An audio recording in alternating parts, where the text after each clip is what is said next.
it's our job, each of us individually, and to become the best versions of ourselves that are going to change this entire journey. There's no one coming to save us. And this is the hardest part for people to get. You might read stuff in a book and saying, oh, it's all going to be cleaned up. They're going to come save us. No, that's not the point. The point is, it's always been us. 2, 1, 0.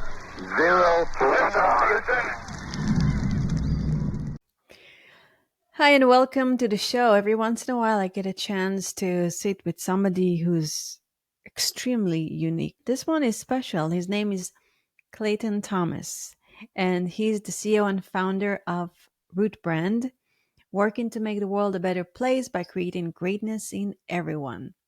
We talked about shining your authentic self, talked about healing. We talked about his incredible wife, Dr. Christina Rahm, and how much he loves her. And we shared about taboo, conspiracy, non-conspiracy topics, why sitting at the table with the elite is so important, because you either sit at the table or are on the menu, how to keep your body young, beautiful, and healthy, Agenda 2030, and more. This conversation is not for the faint of hearts. It's really interesting. I think you're going to love it. And I think you're going to learn a lot about it and get lots of insights about our current reality. At the end of the day, you also have the power to change everything with your intention, with what you focus on, and with what you project into our collective experience, and especially your own experience, because the most important person you need to take care of is you. And now, without further ado, on to the show. Hey, Clayton, welcome to the show. Thank you so much for being here. Thanks for having me. We're reconvening after meeting in Florida. Yeah, we met at Florida at the Biohacking Congress. I heard your talk, and it was so great. You're a very smart person and very entertaining as well. So it's a beautiful combination. And I wanna our listeners and the people that are watching on YouTube to learn a little bit more about you, what you do, and a little bit more about your mission in the world. Well, I think you hit on one of the most important parts of, if you're a personality, you have to be able to show personality. And if you can't show personality and you can't get people to laugh, they're not paying attention to you. So hopefully this will be somewhat entertaining. There will be some education. There might be some insight. And definitely my goal is I'll probably offend people a little bit too, because that's always the good part. So let's see what kind of trouble we can get into. Start. We've talked biohacking a little bit, but let's see where things lead us. Maybe you can start by sharing about yourself. Like, where did you grow up, and how did you become the incredible person that you are today? The incredible part I'm still working on. I'm a byproduct of my wife, but I'm really fortunate, as many people work in the health arena, have, whether they're practitioners or professionals, they usually get into this space because of having an issue that they want to take care of, right? And having some experience that they realize that, oh, this is something that I need to work on, or I want to get better at. My journey was actually from birth, which was really fortunate. I think it's part of what I was.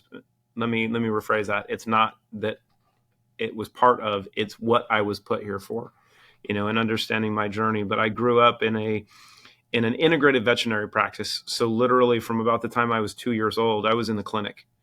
And being able to grow up in Southwest Washington State, in a very rural area, so my dad was doing large and small animal work, so we spent a lot of time on different farms and farm calls. I spent my entire childhood, I was either outside playing in the dirt and playing with animals, or inside in the clinic.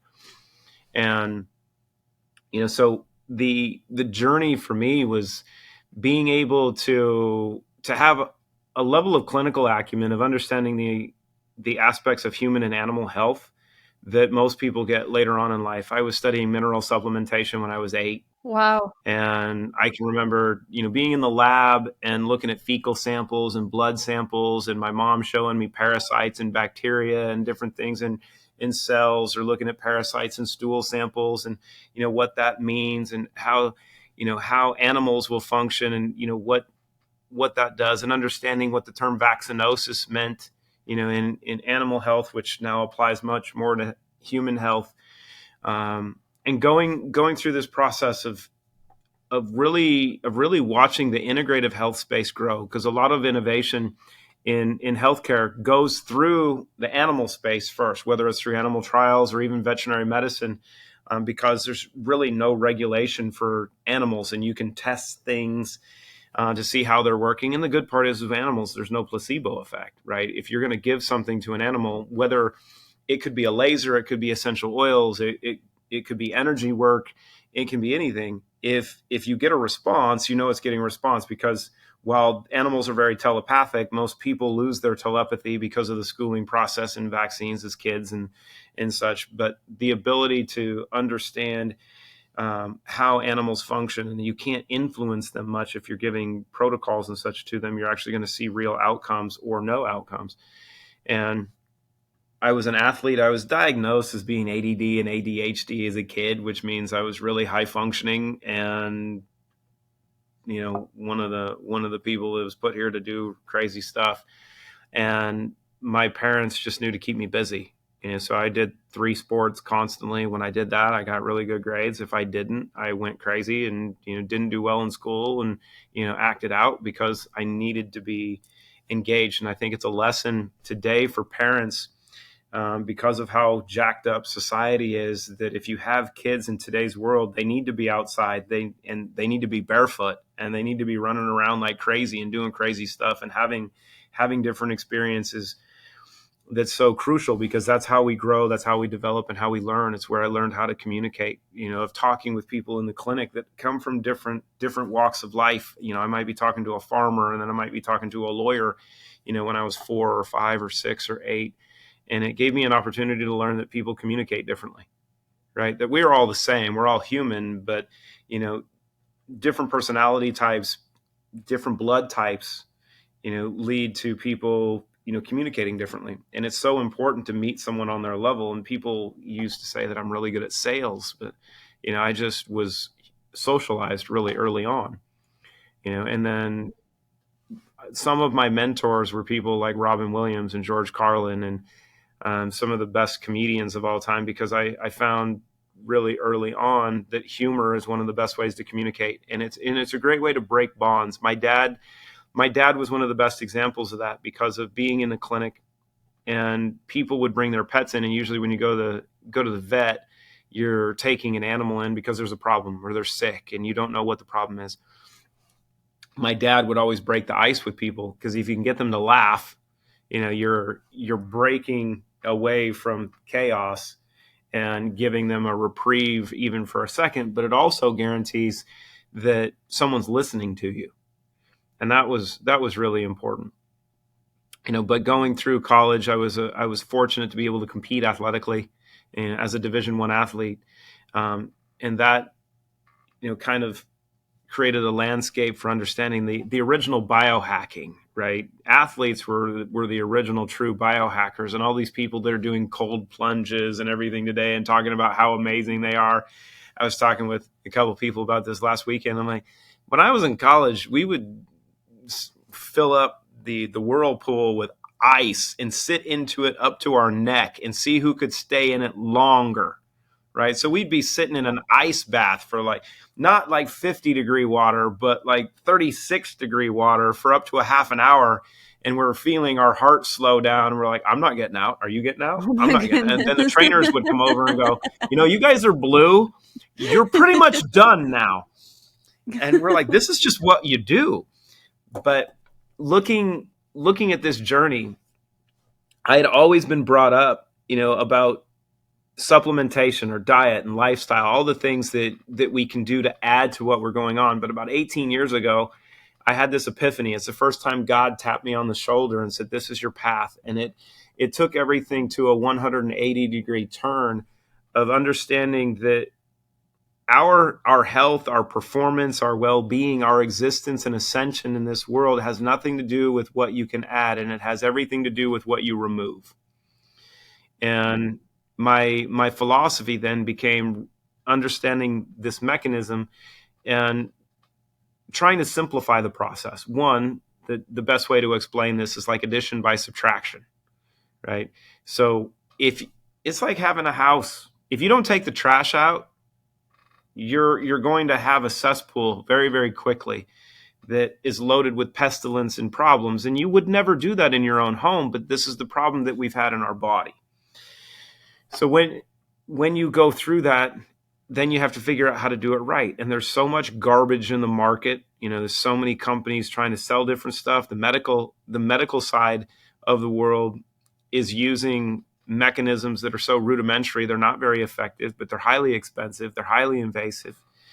And I was introduced to this little crystal, and it's funny how we've kind of gone through the last 20 years where people are starting to understand the power of crystals, even though the symbolism has been put in us forever, right? That Superman, remember back in the 70s when the original Superman movie came out, and we're like, hold on, Superman's actually going to a bunch of crystals to recharge and get upgrades, and then he needs the sun to recharge. And I'm like, they were showing this to us all along. They always show stuff in Hollywood movies. It's like breadcrumbs, but we never notice it. It's breadcrumbs, but it's also part of the deal. Yeah. Oh, tell me more. They have to show it, right? They have to disclose. It's like the Simpsons, and what people are finding with the Simpsons is, how come the Simpsons knew things were going to go on 20 years before they happened? It's like, well, it's kind of a plan. But it was the intriguing aspect of realizing what our true problems were. When I started to research this, I started to look back at research that was published in the 1950s and some really good meta-analysis that was published in 1970 and by the World Health Organization before it was taken over by the evil empire, that looked at and was explaining that all of the research shows that mercury and other metals, but primarily mercury, is the primary cause of all chronic degenerative disease. Right. If you know that there's one primary cause, you don't have to worry about the symptoms that come from that, because mercury will disrupt every organ system of the body. Every bit of the body, mercury will actually disrupt. But it does it different in every individual, which is an amazing opportunity to create a business model off of. If you know that the symptoms that are created from this one problem is going to be pervasive throughout time, and if all you do is create symptoms, you can create an empire off of that, because people will never get well and they'll continually have problems, and you continually prescribe. And that, it didn't make sense to me, because in my upbringing, we realized that you can never medicate an animal to health. Everything that they deal with is environmental and diet, and humans are no different. All of our problems pertain to environment and diet. And it's how you address those two things. And it's the interesting dichotomy of how the game is played to put us in a position to poison us, and being poisoned creates this cascade of chaos. So you're talking about vaccines and mercury in vaccines. You can look at vaccines. The biggest part, and it's one of the hardest conversations for women to accept, the biggest issue that we have in society is the fact that 70% of the toxins in a woman are passed into the placenta. Right? So these metals and environmental toxins are transgenerational. So you can go back 4 generations and look at the women, and what's in your great-great-grandmother was in your great-grandmother was in your grandmother was in your mother, which is in you. And then you look in the food, the water, the air, what's injected into kids, and it's absolutely horrific, and it's all intentional, right? All of this is intentional. And for people to think, oh, well, that, they haven't studied it. No, they haven't shown studies on it, but they know what happens when you do it. And it is a big thing, and you have to work to get this stuff out. And there's no natural mechanism that the body has that can deal with the burden that we currently have, because mercury alone actually shuts off methylation. It shuts off. So for people that say they have an MTHFR issue, you don't. You actually are just mercury toxic.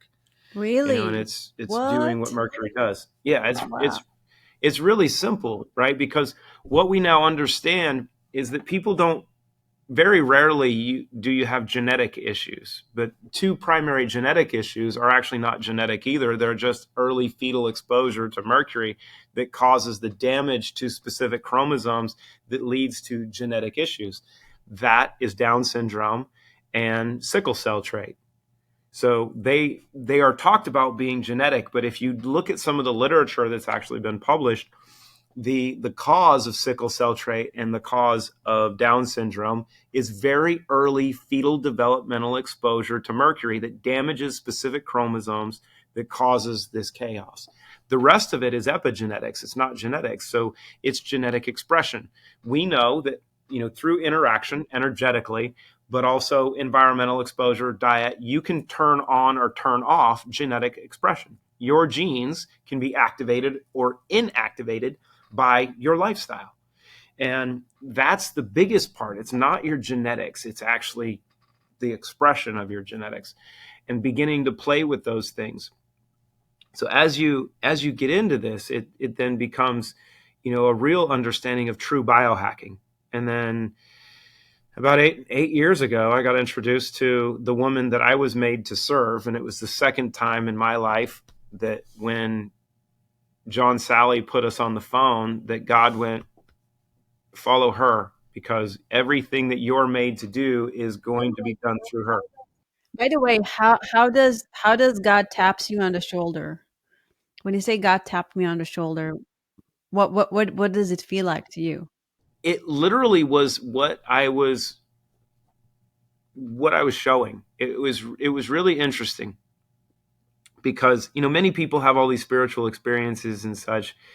My journey has been really unique in that aspect because of how I was raised and what I've gone through and what I was able to experience.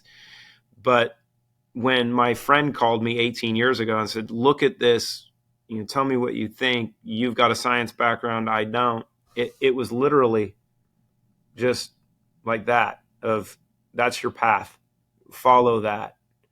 And then when I was you just know, and it was the interesting part of, as I started to get into that process and started doing research and started applying stuff, the ability to download, right? Because learning just doesn't come from what you see and read and what you experience. We do have the ability, if you're connected properly, to just have access to a literal infinite amount of information.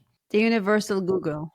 Yes, yeah, we're bigger than Google, right? Yeah, that's why I call it universal Google. It's what's out there because whatever we learn as human beings, it's even the smartest of us.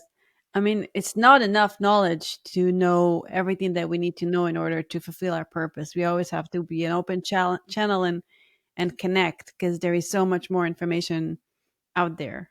Yeah, and it's an infinite amount of information, and each of us is not made to or capable of understanding everything. And it was one of the most important parts that Dr. Christina Rahm, who's the one I was made to serve, what she wrote in her first book, one of the most insightful pieces of philosophy that I've read, of that we are each an imperfect piece to a perfect puzzle.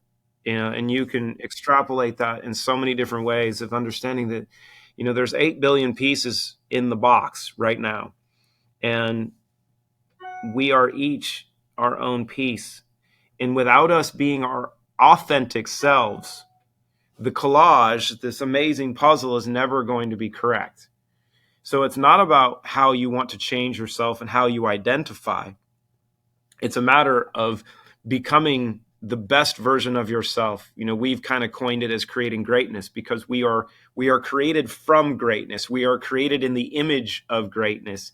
It is our pursuit in almost every aspect of life that we want to identify greatest. right? If it's in sports, we want to talk about the greatest of all time. We don't want to talk about mediocrity. Mediocrity is not entertaining. So it was being able to figure out that journey. And when John Sally put me on the phone with Christina initially, when I heard her voice, I was done. And it's the funny part because she didn't have his social media. We kind of met before social media was really social media.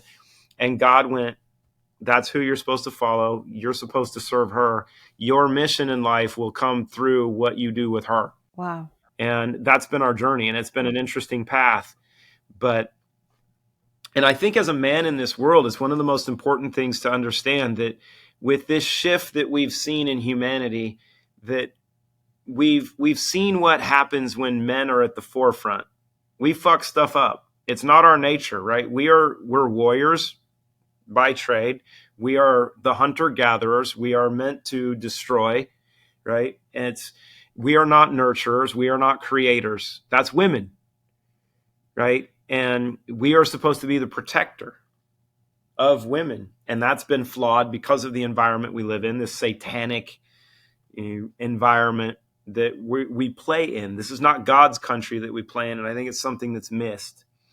That as men, we have to understand that our purpose now is to serve and to allow women to become the leaders, the proprietors of this process that God's made them to be. And it's the interesting part is in every other process, we look at stuff and you go, I'm going to make something once and then I'm going to do it again. And when you make it the second time, you're like, I'm going to do it a little bit better this time. If you're making cookies the first time, your first batch of cookies is never going to be that good.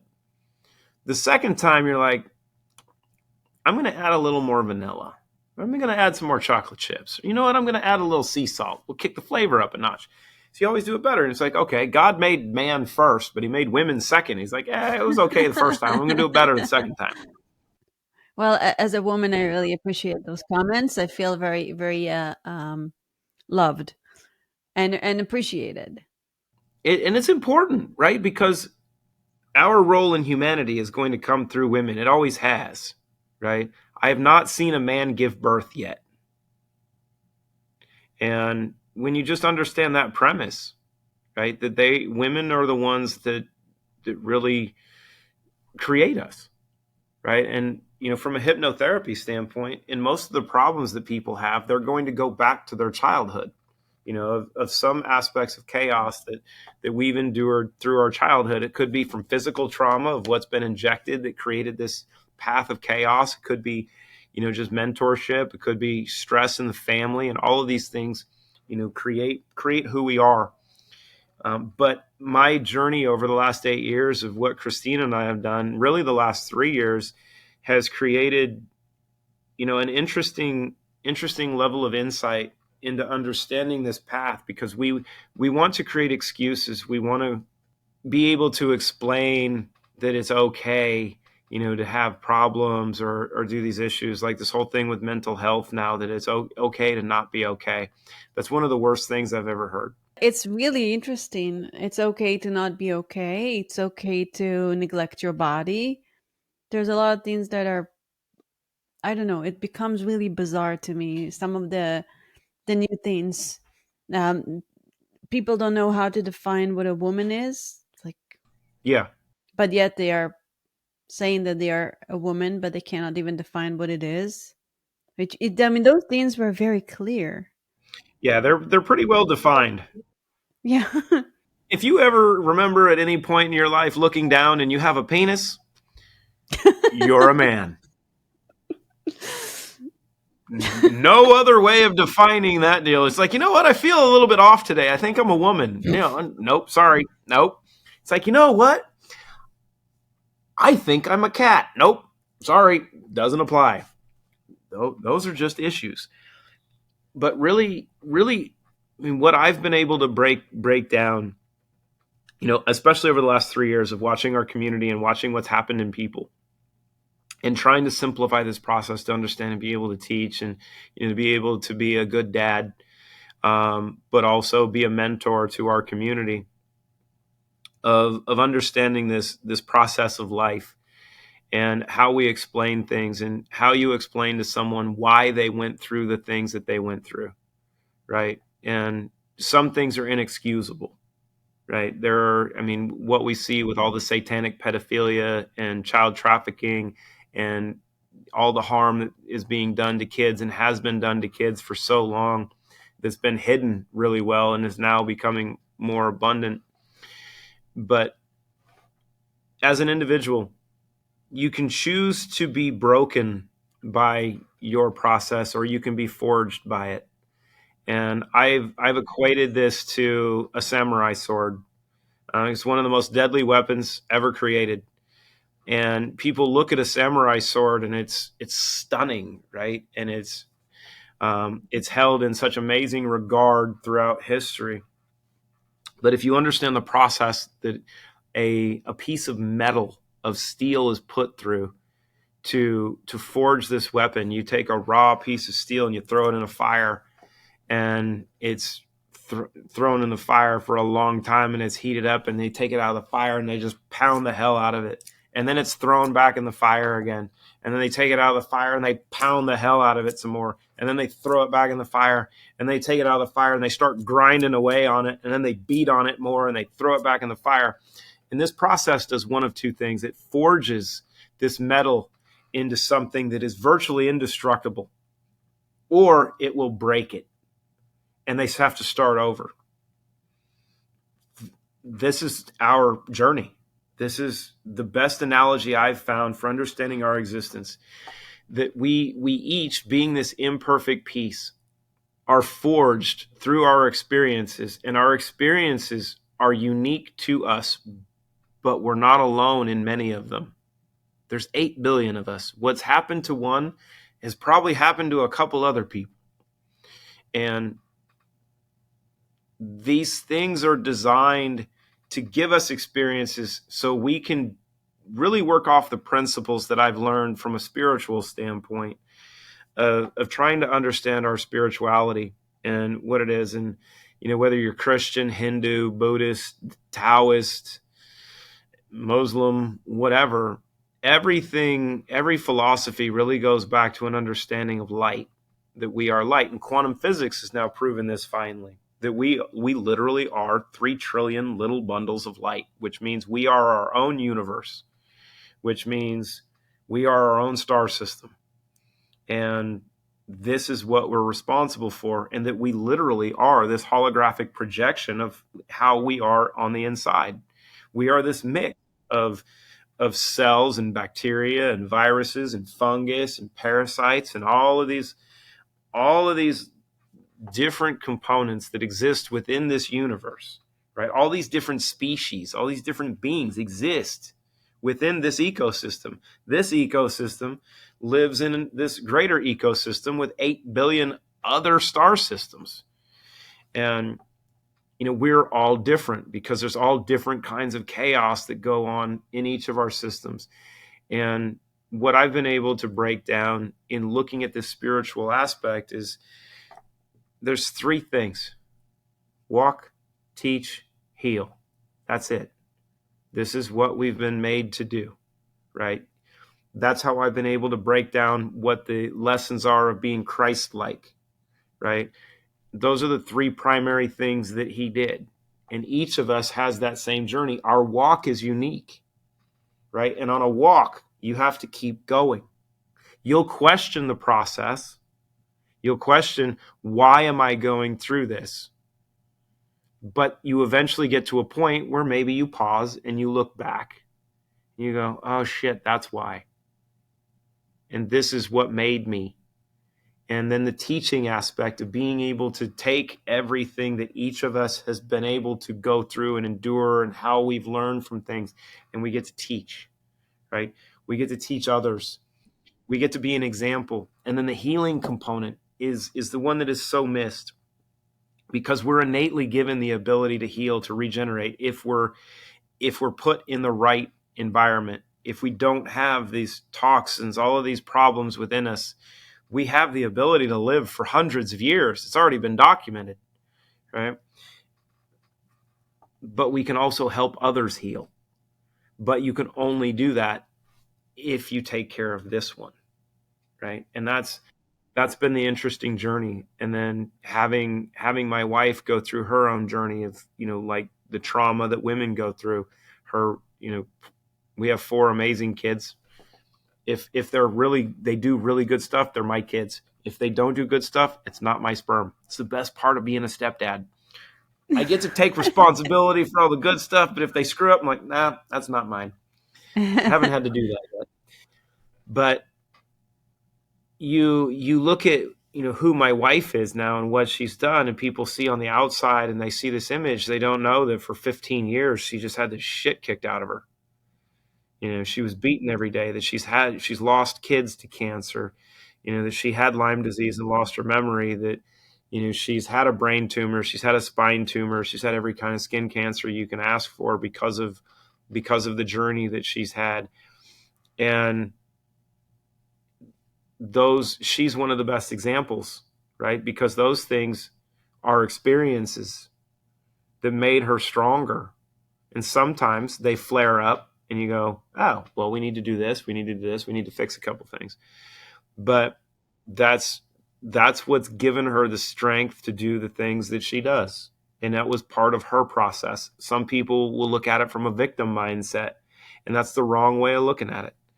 Just for our audience, can you share a little bit about like what people see, like who she is, because she's an extraordinary human being, and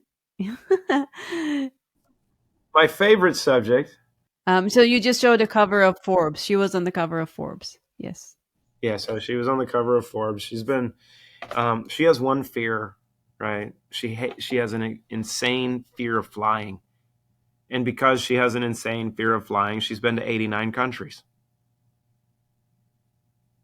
That's how women function, right? But she's your quintessential modern day woman, mom of 4, had the background like I talked about, master's in science, 3 PhDs, PsyD, EDD. She's finishing her MD right now. She was an adjunct professor in oncology and hematology at Johns Hopkins. She has postdoctoral certification from Harvard in nanotechnology and bioscience engineering, 2 from Cornell in pharmaceutical management and nutritional counseling. And she was 20 years in biotech, working at Pfizer, Alexion, Biogen, IDEC, Johnson & Johnson, UCB, Bristol Myers Squibb, Janssen. She's done everything from cloning to molecular design to the original mRNA research on vaccines for HIV. But interestingly enough, in this journey, there was a prophecy put over her 25 years ago that she was put here to heal people in a war on healthcare. And you look at her journey, and it's been interesting because she's known these are the things I'm supposed to do. 9 years ago, when she was in China working with the Chinese government, helping them set up hospitals and working in Wuhan and going to all these different places, she didn't know why. 6 years ago, when she was meeting with Foster and Kimberly Gamble at their house, and they were asking her, to come to their house and allow them to pray over her because she's the strongest channeler that they've ever met. And they had like 12 people there basically doing a seance with her. And she's like, I'm Christina. They're like, no, we know who you are. We know where you're from. You're not like us. Wow. And we've never met a being like you. And they asked her, this is 6 years ago, they asked her either to go Costa Rica or Wuhan to go work on some retroviruses because of stuff that was coming. And she refused because she wasn't going to go back because the kids were a lot younger, and she wasn't going to leave for 6 to 9 months and then go forward a few years. And we come to where we are, and now she's created the solutions that are patented to reverse aging. All of this stuff that we've seen over the last 2.5 years are things that we know we can reverse because of what she's done. And we have the clinical data on that. And we just sit back and go, you're just doing what you're made to do. And we've met over the last 3 years with heads of state, with sheikhs, with, presidents, with, governments. And it's been interesting because the higher we go in society, and you look at bloodlines, she's been knighted twice this year at the Vatican. She's met the Pope here recently. Wow. My goodness.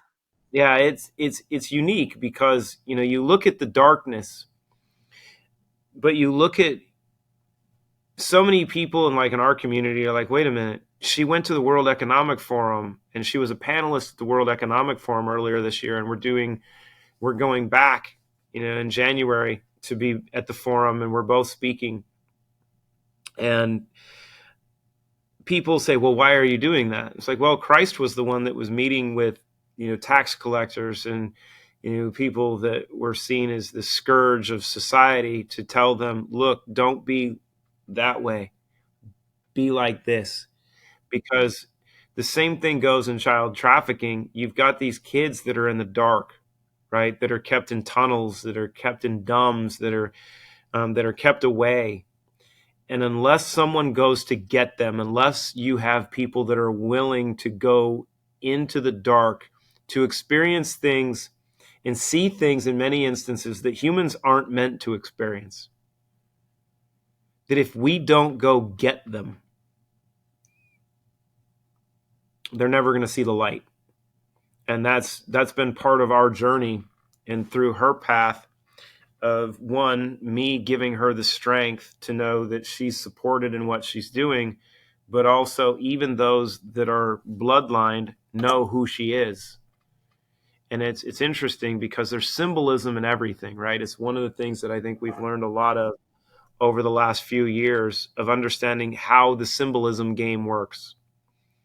And her name is quite unique because it's from Germany, but her ancestors came from Lebanon to Germany before coming to the United States. And her name, Rahm, while in the United States, is like, okay, it's a family name. In German, it means cream or cream of the crop. But in Lebanon, in the Middle East, it's translated into of God Oh, wow. and Allah. So you go, okay, Christina is derived as small female Christ. Her last name, her given name, family name, means of God. And you go, you just can't make that up. And it's been the interesting part of blending these worlds and allowing her to walk in the path that she was made to do, and to create solutions, and then watching this journey take place, and watching people change, and building a mechanism, in the rootverse, basically, that is building a community around health and happiness and the pursuit of greatness, and creating this landscape. So it's been a fun journey. Yeah, it's a wild journey. My goodness, that's amazing. So I love what you said, and I love that you brought her as an example, because previously we said it's not okay not to be okay, or something like that. And I just want to say that yes, it's okay to not be okay, and we are oftentimes not okay. What's not okay is to give up on yourself, to give up on your spirit, to give up on your light, or to give up on your body, because these are all gifts. And I'm like, never give up on who you are. Never give up on your dreams. Never give up on yourself. And don't use anyone's external definition of what's okay or not okay to define who you are. And I think that's one of the biggest issues that we have in society, and it goes back to the satanic aspect of, what we exist in this world we live in, because the messaging is, don't be you, be like someone else, right? This is the flaw of social media with kids, of the gender issues, but even just the aspects of not understanding the importance of individuality, right? And I see it in so many different aspects of life, primarily in women. Why? Because women are the truly powerful beings of the two of us, right? So why is it that so many women get breast implants, or they're getting you know, lip injections, and they're doing all this stuff to their faces? And we try to relax, a little bit every night. So we might watch a show or watch a movie, and, just to disconnect a little bit. And we were looking at, some of the actresses that used to be really popular, and now you can see all the injections and all the stuff that they've done. And you go, holy Lord, they look horrible. What did they do? They look very weird. Yes. Yeah, and you go, man, this is, and it's becoming more prominent, right? But it goes to the process of understanding that we are each, the beauty of us is that we are each unique, right? That's the part that we have to celebrate. If you're deformed like I am, you just have to own the fact that you look a little screwed up. And Oh my goodness, you're a handsome young man. What are you talking about? that's because I've been around my wife for 8 years. I do want to get into your company and to some of your products so people will know about it, because you have some extraordinary products. And I know that we can spend another 3 hours just talking about how amazing they are. But maybe we can just go like a quick review of about what they are, what they do, and who should take them. To start with the last part, who should take them? Everyone. Everyone. Okay. Absolutely every human and animal, actually, which is the important part because of how they're designed. We have an animal line that was really derived from the human line and made with the same quality ingredients. Human consumable components for animals. A lot of times animal products are all animal byproducts and stuff that's horrible. You never want to use it yourself, and you're like, why would you feed it to them? But what she's done is, with a true understanding of bioscience engineering and biohacking, because she is a literal bioscience engineer, and understanding foundationally, there's symbolism in everything that we do, right? As we touched on the importance of symbolism and how it plays into what goes on in the world. But I'll give you a couple examples as I reach and grab some stuff. So with our logo, because people will question, what we do. If you look right in the middle there happens to be a cross right in the middle of it. And that's part of understanding what our foundation is, that our goal is to be Christ-like. It is everything that we function. It's all about service. But with the understanding of what our true problem is, the foundation that we have and that philosophically has to be done for health and performance of any individual or any animal is the important part of removing. And what she did as the foundation is create a clean slate, which is a proprietary patented process of taking nature's most powerful crystal, which happens to be clinoptilolite. It's not quartz. Quartz is like the pretty one. Clinoptilolite is what they use to make kitty litter. There's so much great symbolism in it. It's true, right? And so she's been able to take this crystal, which is actually nature's most bioavailable source of orthosilicic acid or bioavailable silica. So you shouldn't take your products. You just take kitty litter. Just kidding. Yeah. No, you can't. Depending upon what kind of kitty litter you get and how long it's been sitting in a different place, it might taste a little different. It's like, this tastes like ammonia.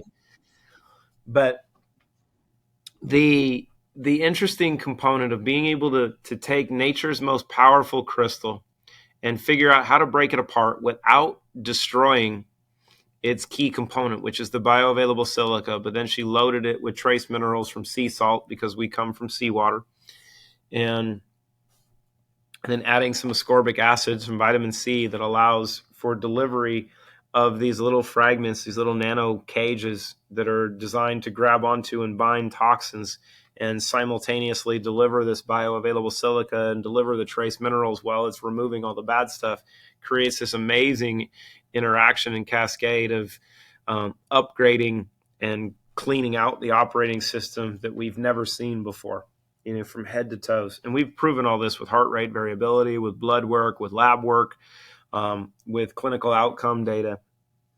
So that's the foundation.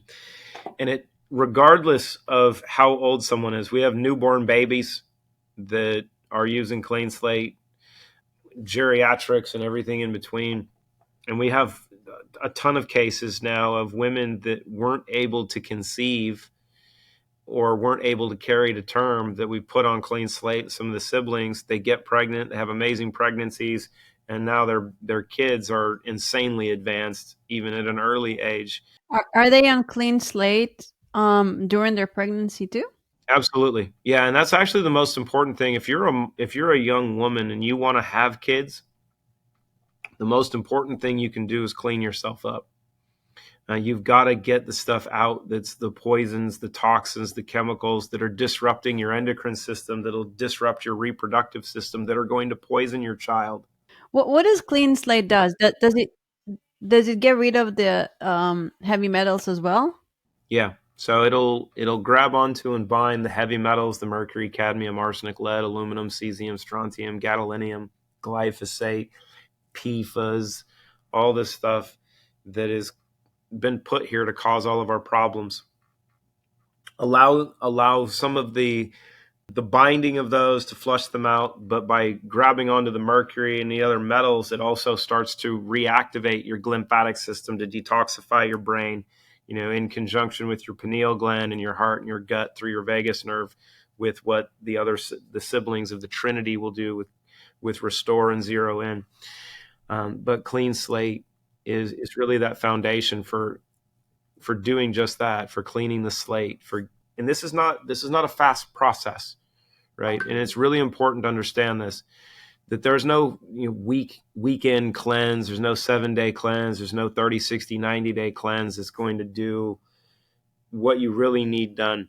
This is a process that you should do as early as possible, and you'll stop when you stop breathing. Just like taking the trash out of your house, you don't take it out once and then a month later go, you know what, I need to take the trash out again. It's going to be a bad experience. It's something that you're doing regularly, almost daily. Same process. So you've got to do that. But understanding the connectivity of this entire operating system, the gut, the heart, the brain are all connected. So you've got to take care of the gut. You've got to kill off the fungus. You got to kill off the parasites. You've got to reduce the inflammation. You got to let the leaky gut come back together. You have to create the right environment. That's what restore is. And once you get the gut taken care of, and what's so important to understand with gut health, and this is not something that's talked about because it goes against what every other marketing arm or whatnot is going to be able to sell you on. Your gut regenerates every 2 weeks, right? Or it regenerates every 2 weeks. So depending upon what you're doing, that's going to have the greatest impact on your body, which is the cool part, that if you do good things, you can actually reset it rather quickly. And once you do that and you take care of a lot of the inflammation and you allow your body to start working properly, then the key component between your brain and your gut and your heart comes down to neurotransmission. Neurotransmitters like dopamine, serotonin, and norepinephrine. And she created zero in as a mechanism. It's the most powerful adaptogenic nootropic that I've seen. And it's a little golden capsule of greatness that feeds your gut the ability to actually produce endogenous or naturally produced dopamine and serotonin and norepinephrine. But what's cool is it's all intention controlled. Right? So when you want to do something, depending upon what you want to do, your brain is going to tell your gut, hey, give me this. If it has the ability to do it, you'll have more dopamine during the day. So you'll be able to just crush whatever you want to do. You'll be hyper focused. You feel good. Everything's happy. You got a little serotonin. So you're relaxed, you're calm, you're smooth. But when you're ready to rest, if you want to meditate or you want to go to sleep, you get less dopamine, more serotonin. The serotonin will go to your pineal gland. It's been freshly decalcified because of removing the fluoride, but it's also been assisted in recrystallizing because there's little crystalline resonators that exist in your pineal gland that are what resonate with light. That controls your circadian rhythm. It also controls the spiritual component of what the pineal gland is supposed to do. But your pineal gland is your hormone conversion area. So it's your pineal gland that will convert serotonin into melatonin so you can go to sleep. If you have extra levels of serotonin, serotonin will convert to DMT through your pineal gland. You don't need mushrooms. You'll do this naturally. And that's where deep sleep comes in and lucid dreaming. And so you can do this on your own naturally if you just you allow the process to take place. And you can add mushrooms if you want to go Alice in Wonderland for a little bit. I don't recommend it unless you've really cleaned the body. And I know you're against mushrooms. You said they're not good for your brain, right? I'm one. The research in the literature shows that it's not ideal, because one of the big issues with dementia and Alzheimer's is fungus growing in your brain, and the fungus gets in through your teeth and your gums. And if you're loaded with heavy metals, that allows the proliferation of the fungus, and the fungus creates an environment for the proliferation of parasites. So you have this, amazing mixture. Ugh, that sounds horrible. It is, but this is our universe, right? This is what goes on in our world. And what type of mushrooms do you talk about? You're talking about psilocybin or any mushrooms, salad mushrooms? What kind of mushrooms? Those that concern me the most are the psychedelics. Like reishi and such, they're really good for immune function. But when we look at the psychedelics, you look at cordyceps and such, and what they do here. And if you understand where fungus grows, right? Fungus grows in decaying matter and, basically compost and shit, right? If you're loaded with all of this stuff, right? If your body's polluted and toxic, you're going to cause the fungus, if you're eating them, right? That which is not completely digested, the spores are going to sit in you and are going to grow. And what fungus does is it will expand. They'll get into your brain. And the interesting thing with fungus is they won't kill the host. They'll take over the host. They'll take over control, right? They'll control your brain. So some of the symbolism has been shown to us. It was put in a television series last year, with The Last of Us, right? Which was based on a video game of a zombie apocalypse that was based on, the global warming, heating up the environment just a little bit, that caused these mushrooms to mutate and cause them, an outbreak, a mushroom outbreak that caused people to go nuts and become zombies. And I don't think we're too far off from that, because it's not going to be to the extreme of what they showed in the show. But if you look at what happens in behavior, if there's dysbiosis in your system, mentally, you're going to lose your capacity. You can go crazy, and your body's not going to function properly. You're going to crave things that aren't good for you, and it creates chaos. And so all of these things are connected. Yeah, so many people are microdosing these days, and this becomes like the new. It is. And what you have is a bunch of toxic people trying to teach other toxic people how to do toxic behavior. Right. So, same thing goes in relationships. Toxic people have toxic relationships. And it's, you can talk to a lot of women about that. Like, well, I have these toxic relationships. I have bad relationships with these men. And they're like, well, I choose bad relationships. And like, yeah. And if you talk to people like, well, I'm attracted to this type of person. Well, you're attracted magnetically and energetically to the wrong type of people because of what goes on in your system. You have chaos going on internally, so you're going to be attracted to chaos. Healthy people don't have chaotic relationships. Healthy people have healthy relationships. Healthy people have healthy bodies. They have a healthy environment. And that's the big thing. It's one of the things that frustrates me of looking at a lot of the influencers in the biohacking space is they make toxic choices, or a lot of their behavior, stuff that is not seen, that they present, up front, but their behavior is really toxic because of what their environment really consists of. And then they're pitching and promoting all these different things to fix these different issues without ever addressing what the underlying cause or the etiology is. Right. So they're like, oh, take this mushroom or do this so you can change your state of mind. It's like, well, if you clean out the metals and you allow this to do what it does, and you allow the body to start producing the endogenous neurotransmitters it needs, you don't need a substance. I mean, if it was legal, you'd have all these people going, cocaine's freaking amazing.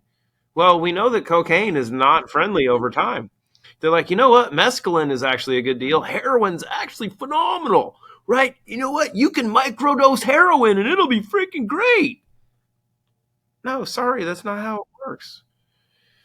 Right? So we don't need the synthetics. We don't. Okay. So your system helps clean the body so we can be more at peace, more connected. Our through intention, the body works better to regenerate and to heal. Yeah, and that's the basic premise. And then you've got relive greens, natural barrier support.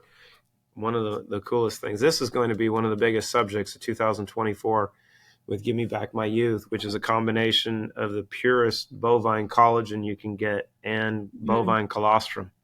Because colostrum is mother's milk. It's how your immune system is built and developed.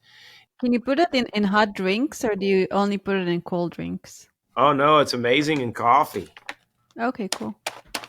We actually have a proprietary process that we use to treat and clean the coffee beans to get rid of the fungus and the parasites and all the mycotoxins, and basically eliminate a lot of the acidity out of the coffee, so you get all of the taste. Um, it's fair trade. It's beyond organic, and right now it has an 84 cup score, so it's actually a specialty coffee. Stuff tastes amazing. But you can add Give Me Back My Youth to it if you like the creaminess. So if you wanted like the ultimate latte, you take a little Give Me Back My Youth with some espresso, mix it in. It is the smoothest cup of coffee you've ever imagined, and it's good for you.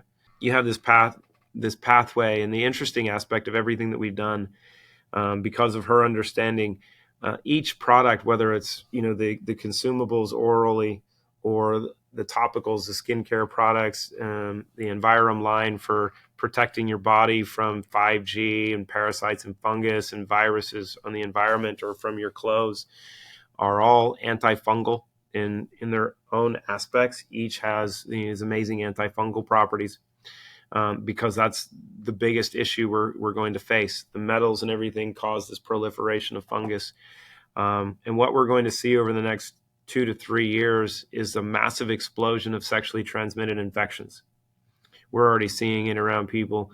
You're going to see herpes and other STIs just absolutely explode, and they're being activated. Right, 80% of the population over the age of 16 actually has some semblance of a herpes zoster virus in them, but it's not active, which goes back to the genetic expression.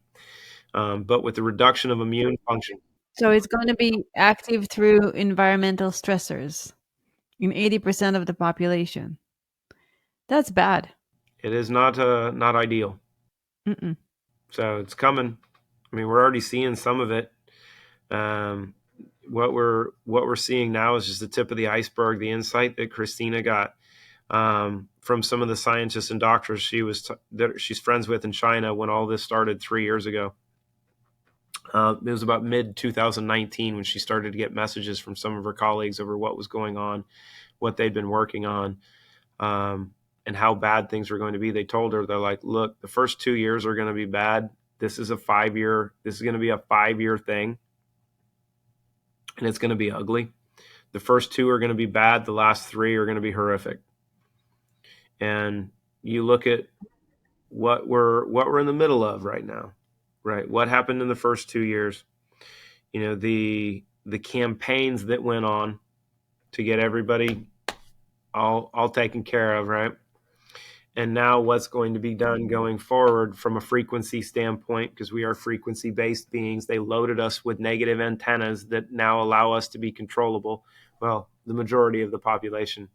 I'm a little bit oppositionally defiant, so those around me didn't get any.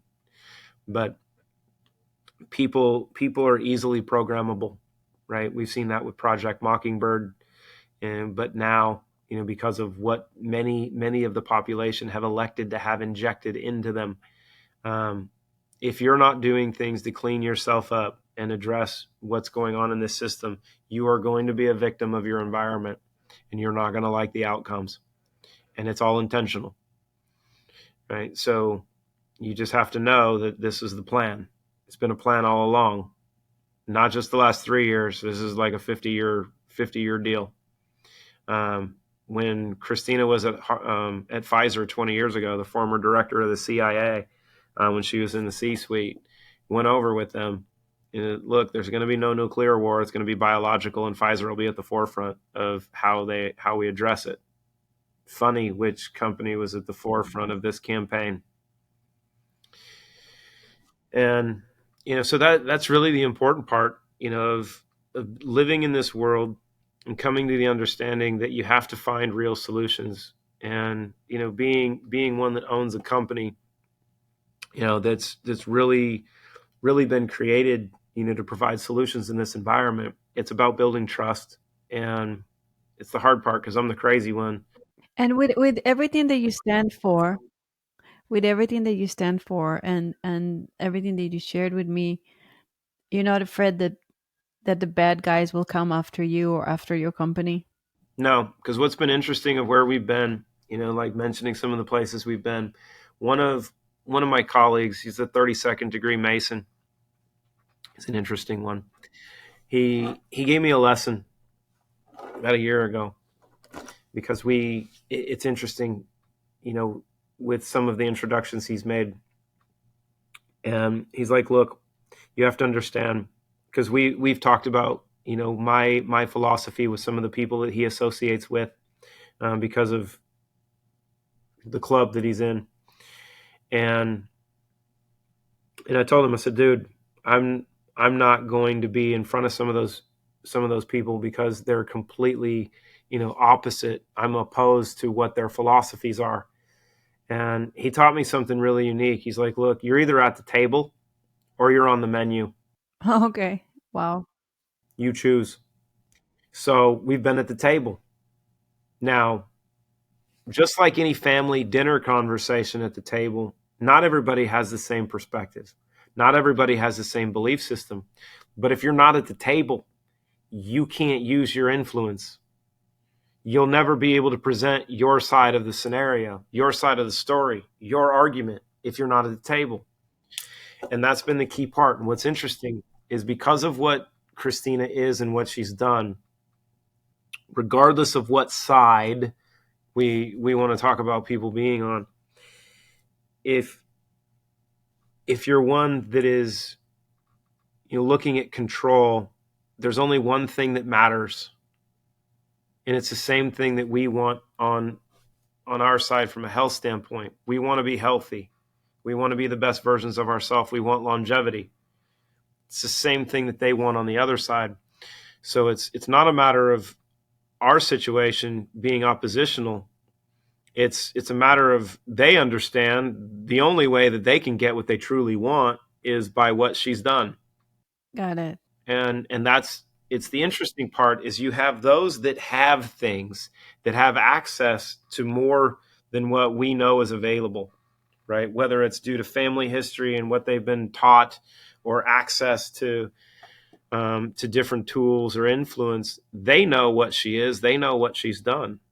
We're trying to educate, and they want it, right? We're trying to educate the more important part of our population, which is those like us, to understand what we have and what we've done and how important it is to share it, because it's our job, each of us individually, and to become the best versions of ourselves that are going to change this entire journey. There's no one coming to save us. And this is the hardest part for people to get. You might read stuff in a book and saying, "Oh, it's all going to be cleaned up." They're going to come save us. No, that's not the point. The point is, it's always been us. There's 6 billion of us.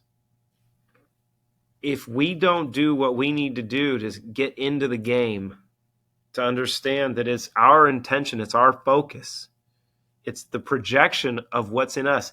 If we project fear, if we project chaos, if we look at and always focus on what the negative things are in the world, it's going to be perpetuated because we are causing it. But if we become the version that we've been created to become, all of this shit changes Amen.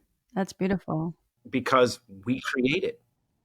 And that's really the hard part of understanding the journey, is we want to look at, oh my God, these people are doing this. It's like they're doing it because we're allowing it. We're actually manifesting it.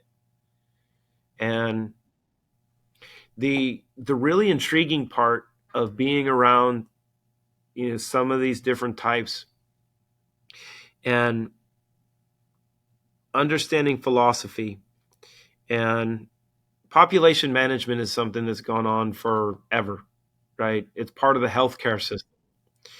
But you talk to some people, I've talked to some of our ambassadors that, like Michael Jaco, he was former SEAL Team 6, CIA special operations, did remote viewing for the CIA. He's got tremendous insight.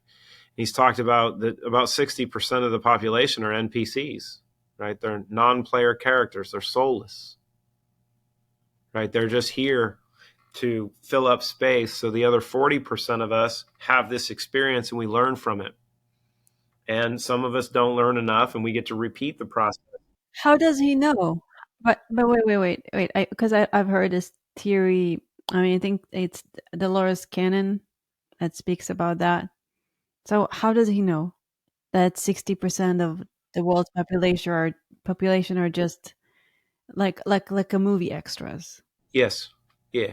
Because of the abilities that he's been taught and what he's been able to do and where he's been, the access that he has.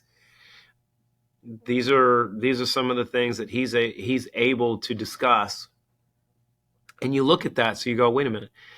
That means 40% of us, and you hear this talked about in different aspects. So there's 40% of us are the real souls. We're here to change everything. We're here to learn from it. We're here to, we're part of this ascension process.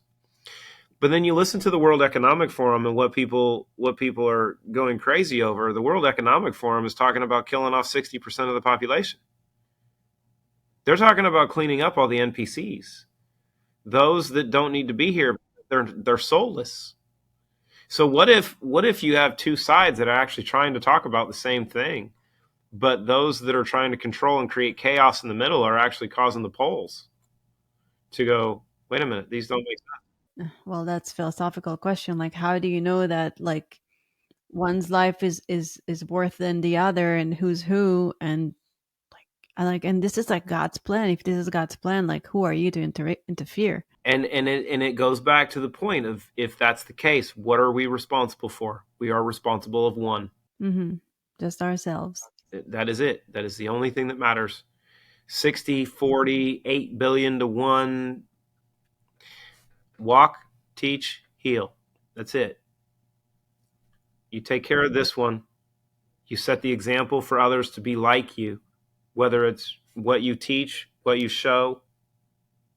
You set the example for your household. That spreads.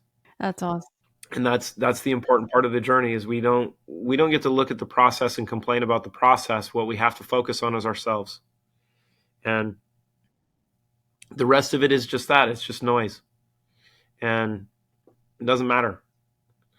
And that's the hard part, because you really have to get in and start dealing with this. Right? A lot of the stuff that maybe we don't want to deal with.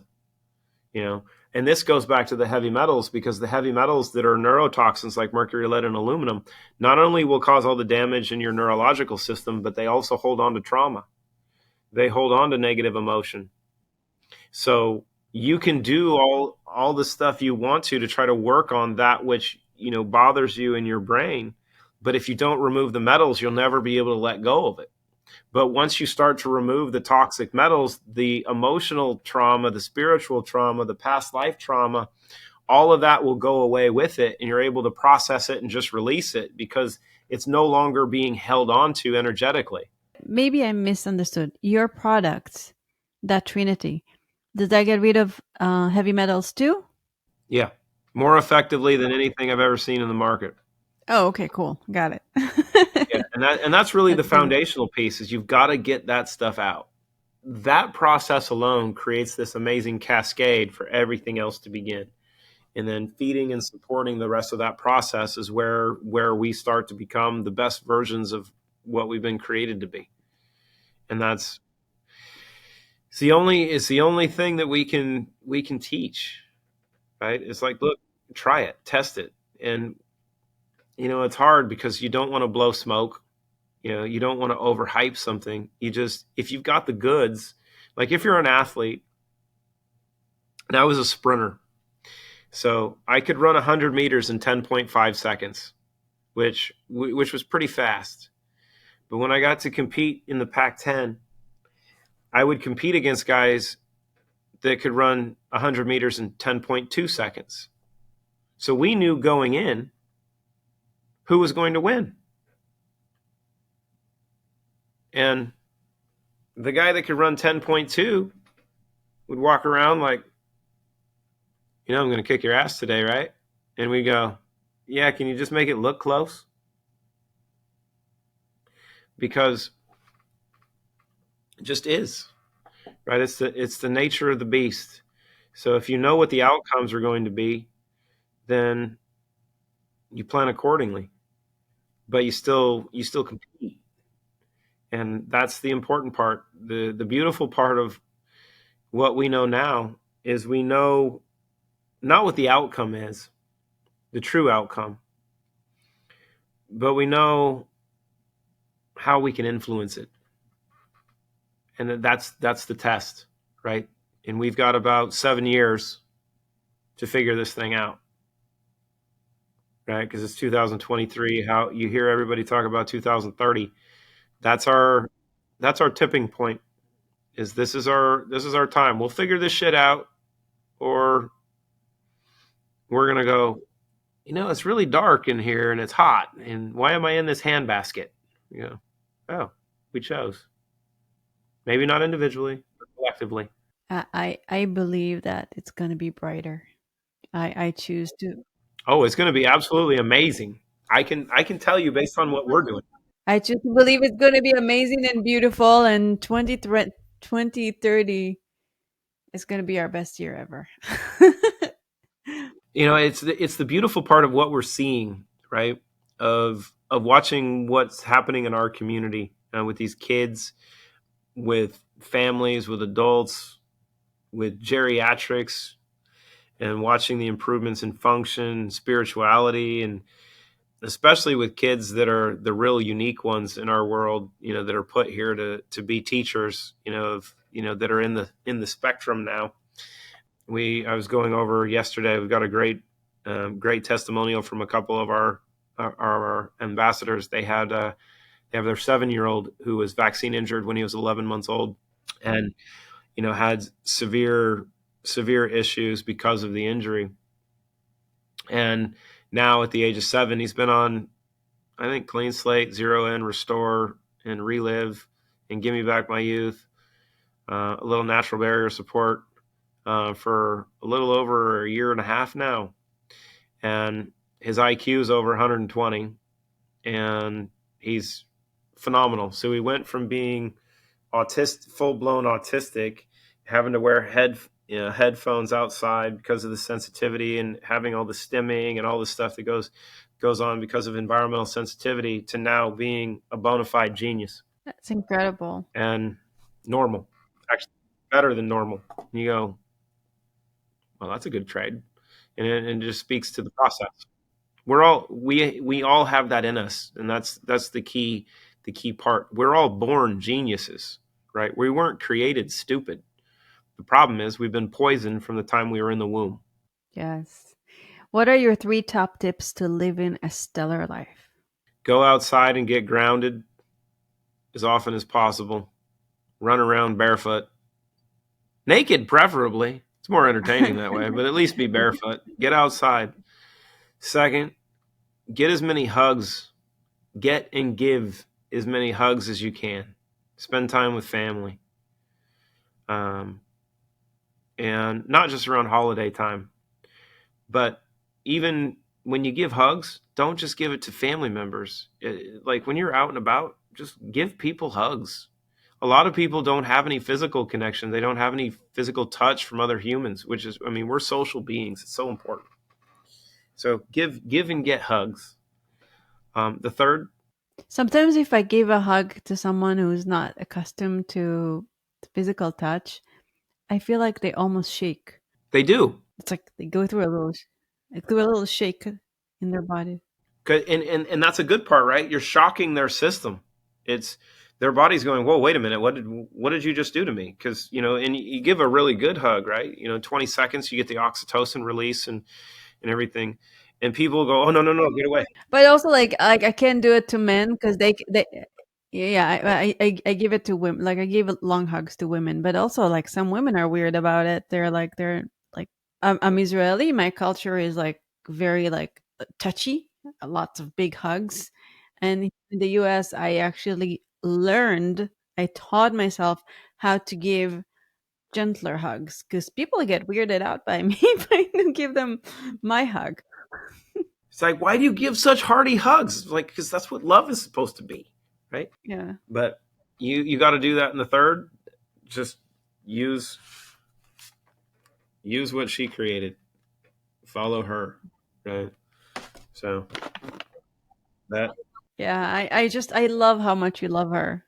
It's so adorable, and I before we started our conversation, I told you that I watched an interview of you guys, and you just look at her like so much love. It's beautiful. it's the one thing. If I tell especially women, but my kids and friends and family and everybody around us, I'm like, look, I pray that you have someone, or you find the person that loves you the way I love her, right? I think that's the one thing that it's part of this puzzle, right? Of when I went through a lot of biofeedback before. I was married for 14 years before we met. And as I was going through my divorce, or getting ready to do my divorce, I did a bunch of biofeedback so I could just release and get rid of all the emotional trauma. And Yeah, I did that too. I also did 40 years of Zen as well. That was pretty cool. you know and and just knowing that when you start to align yourself with who you truly are, everything starts to be configured around you the way it's supposed to be.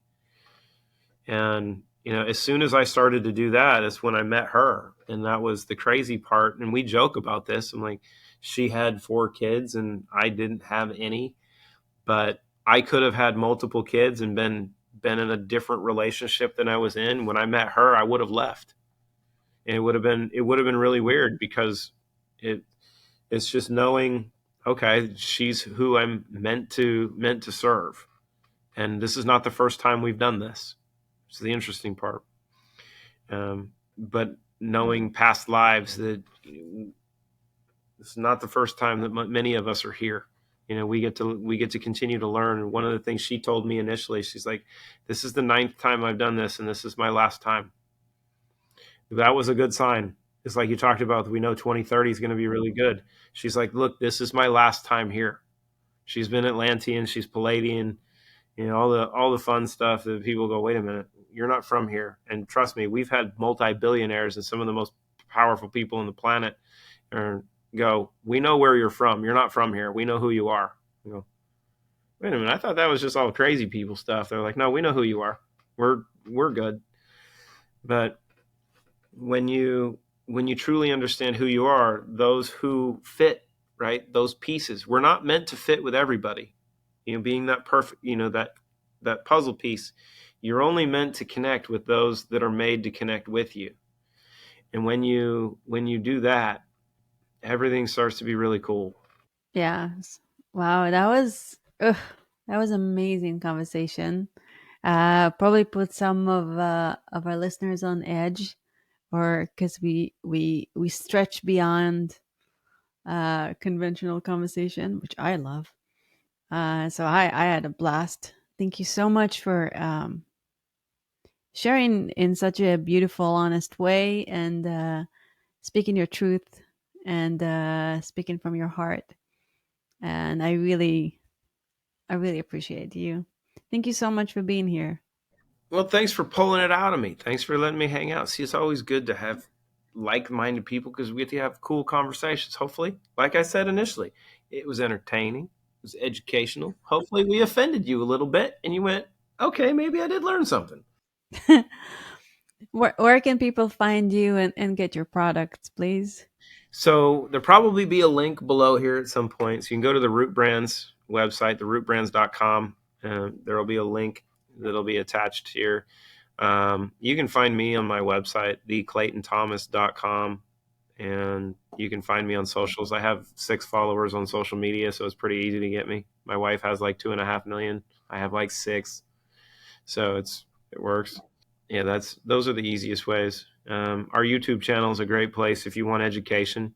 I think we've got about 400 hours of content. If you go to YouTube and you go to the Root Brands, or if you go on Rumble, you'll find some of the stuff on Rumble that would get us banned on YouTube. So, there's a lot of really really good content, because our foundational principles are fourfold. It's education, authenticity, simplicity, and integrity. So it's easy. And, the educational piece is really important. And because if you know the stuff, you can teach it. And if you really know it, you can simplify it. It makes it easier to teach. And I can say that that's, especially with Christina's background, she's able to take some really complex stuff and make it really, really simple. And I'm a byproduct of her. So this is that. Yeah, thank you so much for being here. Thanks for letting me hang out. Yeah, and thank you, listeners. Remember to go outside, run around barefoot, do some grounding, get and give as many bear hugs as you can. Spend time with your family and have a stellar life. This is Orion. Till next time.